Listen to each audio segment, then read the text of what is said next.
Hey, what's up, YouTube? It's your girl, Disney Diva, and I'm back with another fabulous video. And I hope all my Saturday loves are doing good. Now, you're probably wondering, what is up with the sexy little cheetah print and your two little cheetah friends right here and your little cute little exotic little picture frame?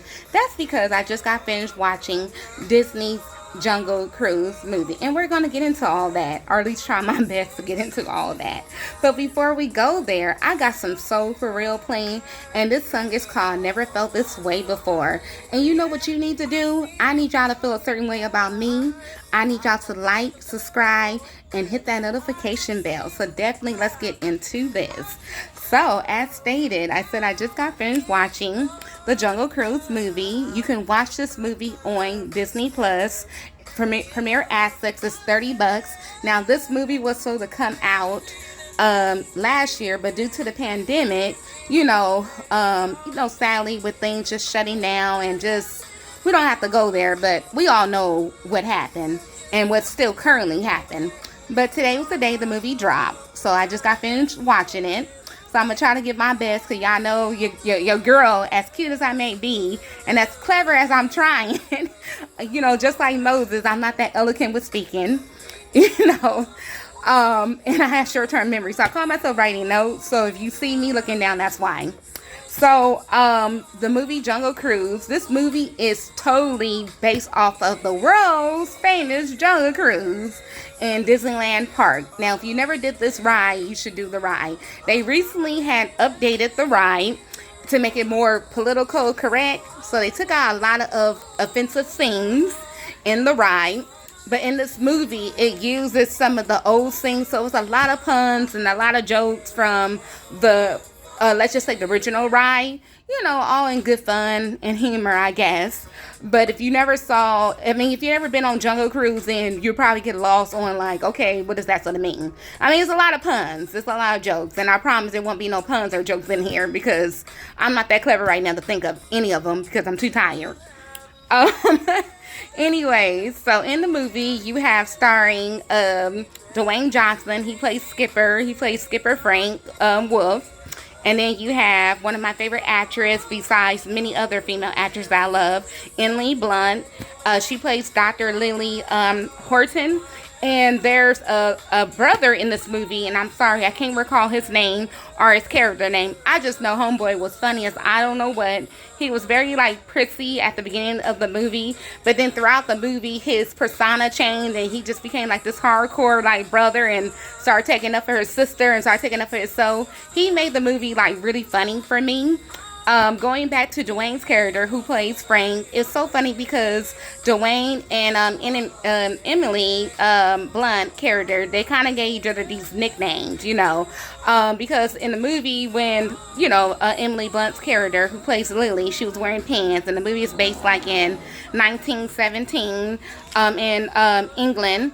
And women back in that time period, women sort of be wearing pants or going to certain important meetings. And, she was a doctor. She wanted to be a part of the secret society club, and she had to sneak in there. So of course that was frowned upon. So throughout the whole movie, Frank, who is, like I said, Dwayne, kept calling her pants, and so she got smart back with him and started calling him Skippy, which he didn't like, which I thought that was extremely funny. And my bad, y'all, if y'all hear any ads and that's because y'all already know Spotify has these ads in here, and I gotta get my music system together. My bad, I didn't mean to interrupt what I was saying, but y'all probably was saying, well, thank God, because where the hell this is going? My bad.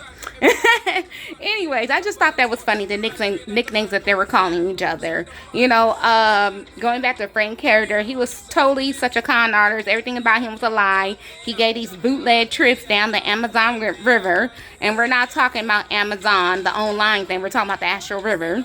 Okay, that was stupid and corny. Just 86 that part. But anyways, he was just totally just a con artist. Nothing about him was real. The trips were bootleg. Everything was rigged. And he hired people to make certain things believable. But then somewhere in the movie, you kind of learn a little bit more about him. So you kind of feel for his character, because you learn why he's the way he is. And Emily's character, Lily, she was very hardcore. She didn't play, she didn't take no mess. She put Frank in his place, and she kicked butt. I love a good movie where a female lead is kicking somebody's butt, and that's exactly what she was doing. She didn't take no for an answer. She wasn't afraid of anything. That's one thing I love about her character. The main point of this whole trip was down to go and try to find this healing tree, which the petals contain like this healing power, which it was called Tears of the Moon or something like that, which I thought was such a beautiful name, and you kind of learn more about that and the people who are after this, like the bad guys that were after this, certain powers. The movie it's kind of busy. It does get kind of confusing, so you kind of get lost on why is it significant for them to find this, and why did the other people kind of want to find it. Like, there's this one group that wasn't really bad, but somehow they just got caught up in the reason why they wanted to find it, and they started to use the good purpose for bad. So you kind of learn why they wanted it, but it was another group of people in here who wanted the same thing, but I kind of forget why. So anyways, but what else? Another thing about this movie, it really gave me like Jumanji vibes. It gave me all the pirate sequel vibes. It gave me the Anaconda vibes. It just seemed like the treasure hunt movie. Like, it had a little bit of something in everything. That's what this movie kind of reminded me of. I mean, it's a lot of action, a lot of kicking butts in this movie. I love the what do you call it? The computer graphics. Like I said, for the bad guys' characters, because they were so evil, somehow it was a curse that was placed on them. And just the effects of the curse was so dope. Like, they became part of the jungle. I mean, you had a dude that looked like he was made out of honey and bees. You had somebody who was made out of tree roots. You had somebody that was made out of mud and some type of slugs. You had somebody that was made completely out of snakes. And I can't think of the other person what he was made out of, but it was very dope. I that was one of my favorite parts, was seeing these bad guys transform into these hideous creatures. And if you don't like snakes, this is definitely not the movie for you. Some of the parts were kind of like grotesque, with the snakes and scorpions and spiders. Like, yeah, scorpions, snakes and spiders. Oh my, yeah, that's one of my little corny puns. So you guys got that. But what else? I feel like I'm missing something in this movie besides me probably doing a bad job. Y'all looking like, okay, get to the point. But I'm trying. Overall, if I can rate this movie, and my bad if I get any spoilers away, there's probably a few in there. I'm going to say 1 out of 10. This movie is definitely a 9. I recommend that you guys go see this. If you're able to see it in the theater, that's perfect. And if not, like I said, it's on Disney Plus, $30.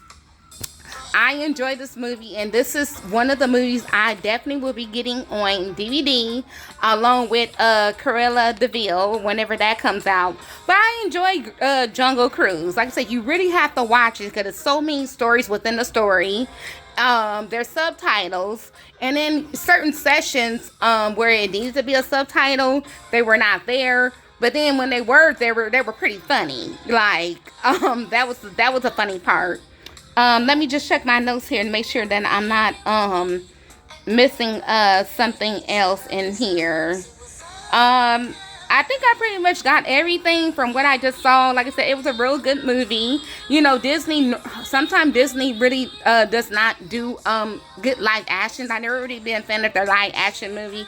It's only been like a few live actions that I actually really enjoy, and this will be one of them to add. Like, Cinderella was really good, Beauty and the Beast was really good, Lady and the Tramp was good, Cruella de Vil was good, and now Jungle Cruise. I enjoyed this movie, and I'm still waiting for them to do my girls movie. It'd be nice to see Princess and the Frog, for them to do a live action with her. But I definitely recommend this movie, guys. So go and see this movie if you see it in the theater or watch it on Disney Plus. $30. It's worth the $30. It truly is. Now, to change gears, I wanted to show some items that I got on July 17th. I had such a good time at Disneyland. Although I kept missing the cavalcades, I think they call it, which are these little mini parades where they were actually doing some type of celebration for Disney's 66th birthday. I kept missing that, maybe because I was busy on the ride during the times. And then one time, I've got the hours that they had the little small parades. Either I was on a ride or I was at the what do you call it, Naples restaurant, probably eating. And I was so mad because Tiana was in these little parades. I was so mad at that.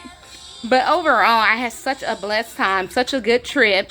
I had so much favor from God. Like, some of the rides I didn't have to wait for. Like, because I was by myself, I was able to go through like the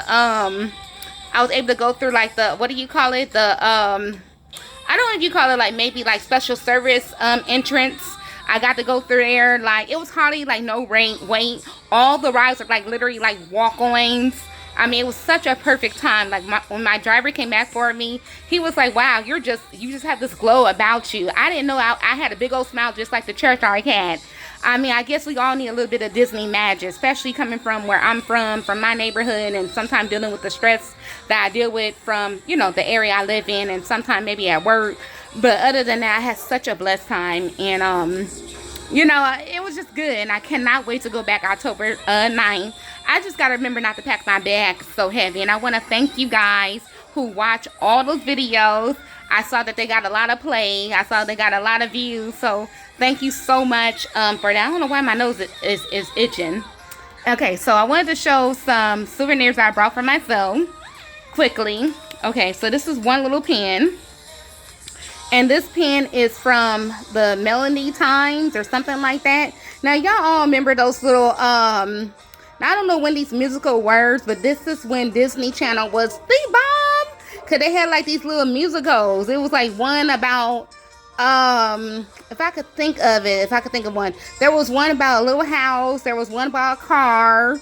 And this is one of my favorite ones with the two little hats. Now, I remember recently I left some comments on YouTube. Well, not recently. This was some time ago. I said this hat has more of a better love life than me. And about a few people like that comment. I guess they all agree. But this one is really good. This is Johnny Fedora and Bonnie Blue Bonnet. This is the Andrews sisters singing the song in this little cartoon. And this pen was behind glass. I had to get this pen, such childhood memories. So I thought that was so cute. So I got that. And then they had these ears on display in the World Disney. And I actually used their checkout scanning system. Now, y'all know I'm not the best with online things. But it was some type of online thing where you don't have to wait in the line because the line was long. So one of the cast members, she was so sweet and she helped me to check out. So I got these little ears right here. I thought these were different. I saw these hanging up on a display. Like, as I was going, I was just walking through a store. It wasn't my plan on buying anything, but I saw something caught my eye. It was this. So this was hanging up on display. They look kind of very like Halloween-like. And I don't have too much purple things, or anything really with black in it as far as like Disney-related things. And then I saw this sweater. Now, this sweater, if it's slightly tight, but it's an extra large. The sizes are kind of weird there now, because the extra large feel like it's a small. And this is so cute. So this was together on the display. And I asked one of the cast members, the lady was like, "Ma'am, can I help you?" And I said, "Yes, please help me find those ears and those and the sweater." And so she helped me to do that. I thought this sweater was so cute. I think it says original Mickey, and it says like the year, I think. But it's so cute, and I thought it goes perfect with these ears. And then I guess I could mix and match it with other things. So I thought that was cute. So those are the little things that I call myself buying. I had a good time eating my pizza, drinking my drinks at Naples. I was calling it Napolis or whatever the hell I was calling it. The next thing I've been trying to look for October 9th. I've been trying to get Blue Bayou reservations. Right now, Disney has not released dates yet for that. Right now, it's only August and September. So I'm thinking maybe once August comes, once they get all of August in there, because so far all August is there and all of September is there, then maybe October will be available. Because I think they said they do 60 days in advance. Or I don't know if I have to wait for like half of August to get to October. But I'm going to try my best to try to see if I can finally eat at Blue Bayou, you know, on October 9th. If not, then I'm going to try for Jazz Kitchen. But anyway, it goes, wherever I eat dinner in downtown Disney or somewhere in Disney, I just know I'm going October 9th. So anyways, y'all, I know I kept y'all long enough. Y'all put up with my terrible video probably, but that's okay. I'm trying, right? I just want to thank you guys all who are new, who following me, and I want to thank you for your patience and your time. Thank you so much. Please, like I said, like, subscribe, and definitely hit that notification bell. Thank you so much. You guys stay safe and stay blessed. And also, now, I also heard that now in the line queues in Disneyland and also in Walt Disney World, you have to wear your mask and inside the restaurant. But then again, I don't know if the whole thing now that you have to wear a face covering. I'm not too sure. I just know they said something about the line queue and inside like the restaurant or something like that, or inside somewhere. So who knows? So I'm all like, dang, now I can't wear my cute lipstick on the on October 9th, but we'll see. But at least my eyes can look cute. And another thing, towards like almost the end of the day, those eyelashes started to lift up. That was so funny, and that's why I was gonna do Space Mountain, but I decided not to because I didn't want my eyelashes to fly off. And like I said, it was towards the end of the day, thank God. So I just put on some sunglasses. I said, well, I'm going home, and I did bring the stuff to reapply it, but I said I'm not gonna try to embarrass myself in this bathroom trying to reapply that stuff. So I just know when I go back, just to make sure I put the magnetic stuff on there a little bit more deeper so it can stay on. But that's just a side note. But anyways, like I said, like, subscribe, hit that notification. Thank you so much for your time. I don't take it for granted. Like I said, I can't be a people pleaser, but I can be a God pleaser. All I can do is just try my best. Thank you guys so much. Go see Jungle Cruise. Stay safe. Stay blessed. And you know what you need to do. Keep that magic. Like, subscribe, hit that notification bell. Thank you guys. Bye.